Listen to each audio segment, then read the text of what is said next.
Assalamualaikum warahmatullahi wabarakatuh. Perkenalkan, nama saya Anissa Salsabella dari Prodi Sarjana Terapan Sanitasi Lingkungan dengan NIM P07133223007 dengan dosen pembimbing Ibu Weni Nur Rahim.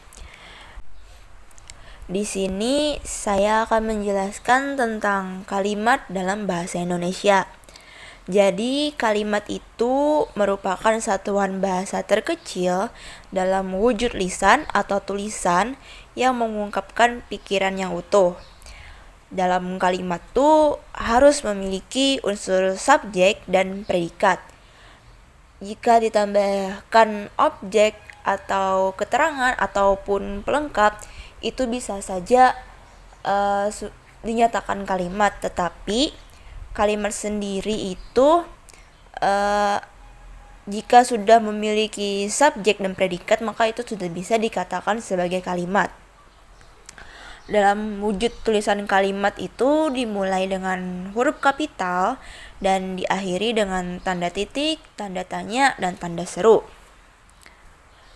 Lanjut ke kalimat itu terbagi dua.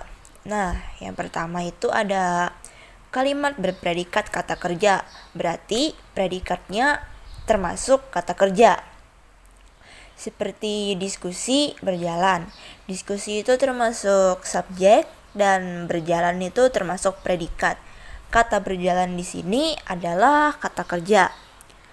Lalu yang kedua ada kalimat berpredikat bukan kata kerja. Berarti selain kata kerja itu bisa saja memuat kata sifat, kata benda, bilangan, ataupun frasa. Contohnya di sini ada langit itu biru. Langit merupakan subjek dan biru merupakan predikat yang dimana termasuk kata sifat. Di sini ada pola kalimat dasar dengan contohnya, yaitu ada subjek predikat yang dimana mobil berhenti, ada subjek predikat objek, mereka menonton film, subjek predikat pelengkap, langit malam ini bertaburan bintang-bintang, subjek predikat keterangan, kami belajar di kelas, subjek predikat objek keterangan, petani menanam padi di sawah, subjek predikat objek pelengkap, Muhammad memberikan Siti hadiah. Subjek predikat pelengkap keterangan, Rajes berlumuran keringat setelah olahraga.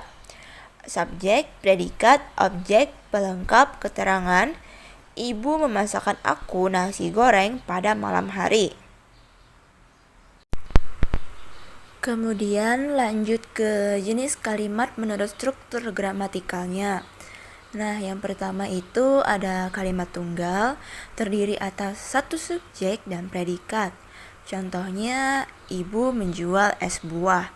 Hanya ada subjek dan predikat. Lalu yang kedua ada kalimat majemuk setara. Kalimat ini terdiri dari dua kali kalimat tunggal atau lebih yang dihubungkan dengan kata penghubung, seperti dan, serta, kemudian, dan lain-lain. Contohnya, saya berjalan dan mereka berlari. Saya berjalan ini termasuk kalimat tunggal, mereka berlari juga termasuk kalimat tunggal. Apabila dibubuhkan kata penghubung dan, maka itu akan menjadi kalimat majemuk setara. Lanjut ke kalimat majemuk tidak setara. Kalimat ini terdiri dari anak kalimat dan induk kalimat.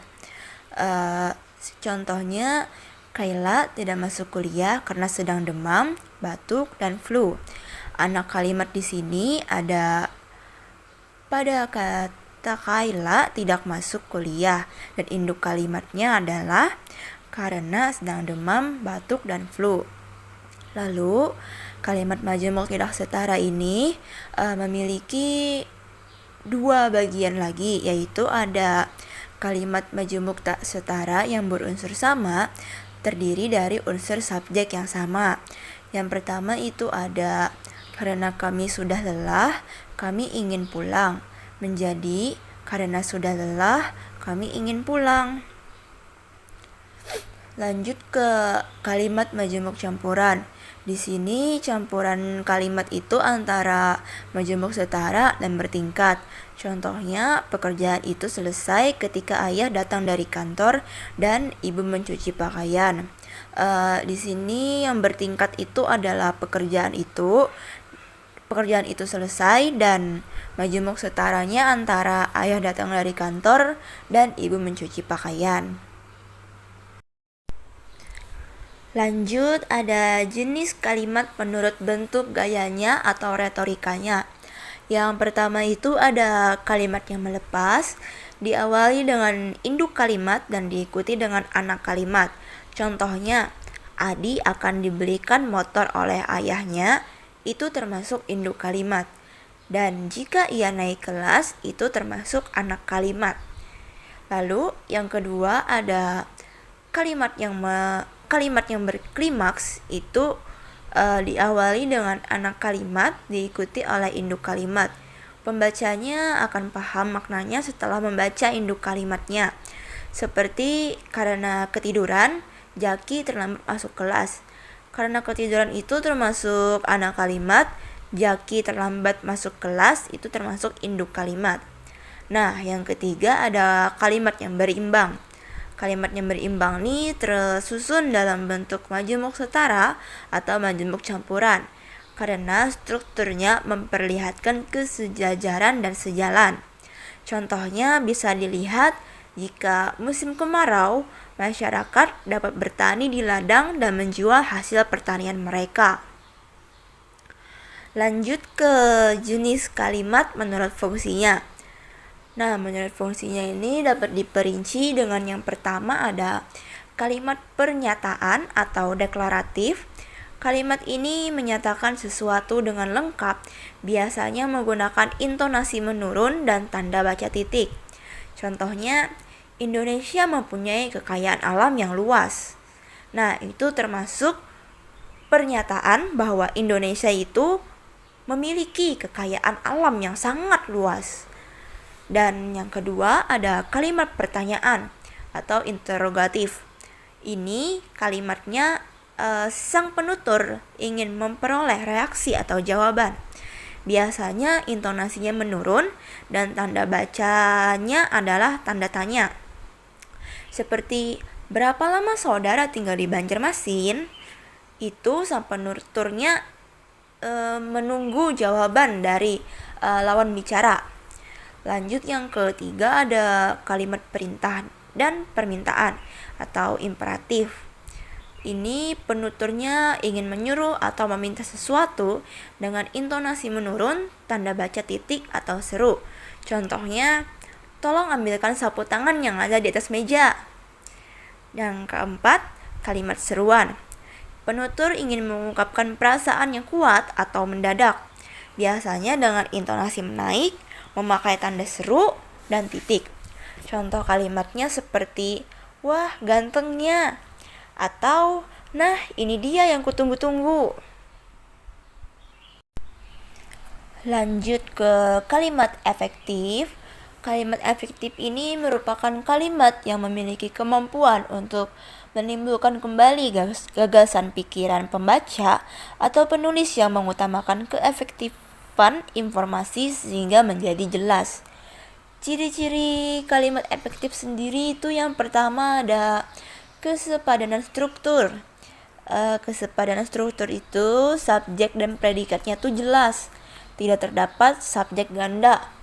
Contohnya, semua siswa wajib mengikuti upacara bendera. Lalu yang kedua ada keparalelan bentuk.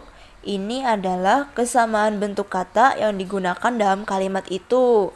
Contohnya ini dalam kalimatnya ada tahap terakhir penyelesaian gedung itu adalah kegiatan pengecatan tembok, pemasangan penerangan, pengujian sistem pembagian air, dan pengaturan tata ruang.